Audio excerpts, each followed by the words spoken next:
علیکم ورحمۃ اللہ وبرکاتہ۔ الحمدللہ رب العالمین والصلاة والسلام علی رسولہ الکریم، اما بعد۔ آج ہم دنیا کے سب سے بہترین شہر مکہ المکرمہ کے بعض مقامات کی زیارت کرنے کے لیے نکلے ہیں۔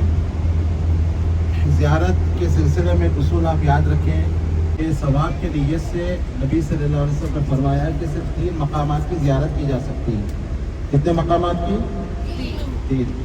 کون کون سے معلوم ہے آپ کو؟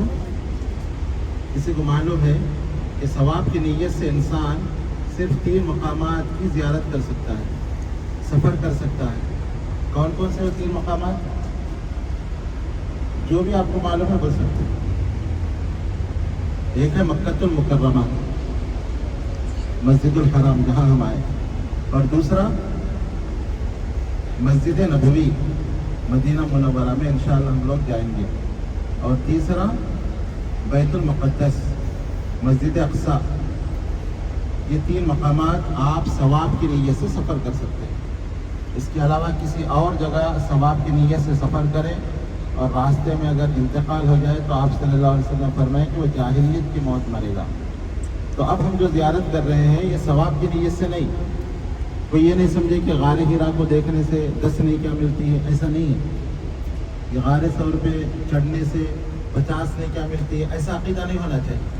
صرف ہم معلومات کے لیے، جس سے ہماری تاریخ اس سے وابستہ ہے، اس لیے ہم یہ چیزیں دیکھنے جا رہے ہیں۔ تو آپ سفر کی دعا پڑھ لیں۔ اللہ اکبر، اللہ اکبر، اللہ اکبر، سبحان الذی سخر لنا هذا وما كنا له مقرنين وإنا إلى ربنا لمنقلبون۔ اللهم إنا نسألك في سفرنا هذا البر والتقوى ومن العمل ما ترضى۔ اللهم هون علينا سفرنا هذا واطوي عنا بعده۔ اللهم أنت الساحب في السفر والخليفة في الأهل۔ اللهم إني أعوذ بك من وعثاء السفر وكابة المنظر وسوء المنقلب في المال والأهل۔ جی، یہ مکہ المکرمہ میں ابھی ہم جا رہے ہیں غار ثور کی طرف۔ غار ثور وہ پہاڑ ہے جہاں پہ اللہ کے نبی صلی اللہ علیہ وسلم ہجرت کے موقع پر 3 دن آپ صلی اللہ علیہ وسلم نے قیام کیا تھا۔ یہی راستہ ہے غار ثور کا۔ ہماری ہوٹل کے سامنے کا جو راستہ ہے اس کا نام ہے طریق الہجرہ۔ طریق الہجرہ کے معنی ہجرت کا راستہ۔ نبی صلی اللہ علیہ وسلم اسی راستے سے ہجرت کیے تھے، اسی لیے اس کا نام طریق الہجرہ ہے۔ اسی راستے سے ایسے آگے تقریباً 3 کلومیٹر دور پہ یہ پہاڑ واقع ہے۔ مدینہ آگے ہے، اس کے اپوزٹ صرف مدینے کی روڈ ہے۔ نبی صلی اللہ علیہ وسلم ایک حکمت کے تحت، کیونکہ کفار مکہ کو معلوم تھا کہ آپ مدینہ جائیں گے تو لوگ اس راستے پہ آپ کو تلاش کیے، تو آپ حکمتاً پیچھے اپوزٹ راستے پہ آئے تاکہ لوگ ادھر تلاش نہ کریں، اور غار ثور میں 3 دن تک آپ صلی اللہ علیہ وسلم نے قیام کیا۔ آپ کو معلوم ہونا چاہیے مکے میں کفار مکہ نبی اکرم صلی اللہ علیہ وسلم کی دعوت کو نقصان پہنچانے کی ہر ممکن کوشش کرتے، جو مسلمان ہوتا اس کو تکالیف دیتے، یہاں تک کہ جب تک ابو طالب زندہ تھے آپ صلی اللہ علیہ وسلم کے چچا، آپ کو ایک ہمت تھی، لیکن نبوت کے 10ویں سال ابو طالب اس دنیا سے چلے گئے، خدیجہ رضی اللہ عنہ کا انتقال ہو گیا، تو ان کی دشمنیاں اور بڑھ گئی، کیونکہ اللہ کے نبی صلی اللہ علیہ وسلم کو مالی طور پہ مدد کرنے والی خدیجہ رضی اللہ عنہ تھی، اور باہر کے تمام مسائل کو دیکھنے والے ابو طالب تھے۔ یہ دونوں ایک ہی سال 10ویں نبوت کو دونوں کا بھی انتقال ہو گیا، تو کفار مکہ نبی صلی اللہ علیہ وسلم کو بہت زیادہ تکلیف دینے لگے، یہاں تک کہ ان کی پارلیمنٹ جس کا نام دار الندوہ تھا، وہاں انہوں نے ایک میٹنگ بلائی